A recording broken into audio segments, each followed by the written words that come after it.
एक बार की बात है, एक छोटे से गांव में एक आदमी रहता था।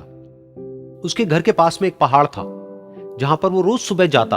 उस पहाड़ पर थोड़ी देर के लिए वो बैठता, फिर वापस आ जाता। तो रोज की तरह वो सुबह सुबह जा रहा था। पीछे से उसका छोटा सा बेटा आया। उसने आकर के उसका हाथ पकड़ लिया और कहा कि आज मैं भी आपके साथ चलूंगा। उसने पहले तो उसको थोड़ा सा समझाया और मना किया। कहा कि जो रास्ता है वो बहुत ही छोटा है और चढ़ाई बहुत ज्यादा है, तो तुम मेरे साथ नहीं चल पाओगे। लेकिन फिर जब उस बेटे ने जिद करी तो पिता मान गया। तो दोनों पहाड़ पर चढ़ने लगे। पिता ने बेटे का हाथ कस के पकड़ा हुआ था। लेफ्ट साइड में पहाड़ थे, राइट साइड में खाई थी और रास्ता बहुत ही छोटा था।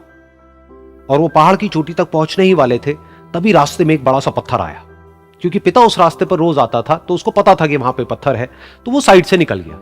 लेकिन जो बेटा था उसका ध्यान कहीं और था, तो उसका घुटना जा करके उस बड़े से पत्थर पर टकरा गया। तो फिर उस बच्चे के मुंह से एक चीख निकली। और जैसे ही वो चीखा, उसकी आवाज उन पहाड़ों में गूंजने लगी। इससे पहले उस बच्चे ने कभी भी अपनी आवाज की गूंज नहीं सुनी थी, तो उसे समझ नहीं आया कि क्या हो रहा है। वो अंदर से थोड़ा सा घबरा गया। उसे लगा कि शायद कहीं कोई है जो छुप करके उसको देख रहा है और उसका मजाक उड़ा रहा है। फिर उस बच्चे ने बोला, कौन हो तुम? कौन हो तुम? तो जब उस बच्चे ने इस गूंज को सुना, उसे गुस्सा आ गया। उसे लगा कि कौन है ये जो मेरा मजाक उड़ाए चले जा रहा है। फिर उसने गुस्से से कहा, मैं तुम्हें छोड़ूंगा नहीं।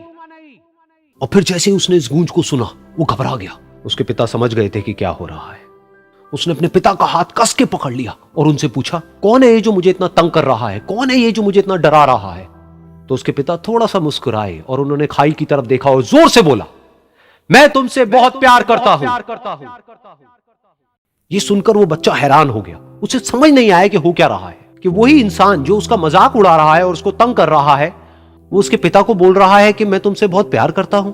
तो उसके पिता ने अपने बेटे को देखा और वो समझ गए कि उसके मन में क्या चल रहा है। और फिर दोबारा उन्होंने बोला, तुम बहुत अच्छे हो। और ये सुनकर उनका बेटा भी थोड़ा सा मुस्कुराया और पूछा अपने पिता से कि ये क्या हो रहा है। और फिर उसके पिता ने अपने बेटे को समझाया, ये जो आवाज तुम सुन रहे हो ना, ये किसी और की नहीं है, ये तुम्हारी ही आवाज है जो कि पहाड़ों में गूंज रही है। और तुम्हें अपनी ही आवाज सुनाई दे रही है। जैसा तुम बोलते हो ठीक वैसा ही तुम्हें सुनाई देता है। अगर तुम गुस्से से कुछ कहोगे तो पलट करके जो आवाज आएगी उसमें भी गुस्सा होगा। लेकिन अगर तुम कुछ अच्छा कहोगे तो वो आवाज भी अच्छी होगी। बिल्कुल इसी तरह से हमारी जिंदगी में भी होता है। जैसा तुम अपने मन में इस जिंदगी के बारे में सोचते हो, ये जिंदगी तुम्हारे लिए बिल्कुल वैसी ही हो जाती है। अगर तुम मन ही मन अपने आप को ये बोलते रहोगे कि मेरी जिंदगी तो बहुत ही बुरी है, तो तुम्हारी जिंदगी सच में बुरी हो जाएगी। और अगर तुम अपनी जिंदगी से प्यार करोगे तो तुम्हारी जिंदगी भी तुमसे प्यार करेगी। ये बात उस बच्चे के दिमाग में घर कर गई और फिर वो दोनों उस पहाड़ की चोटी पर गए। लेकिन बच्चे के दिमाग में यही बात घूम रही थी।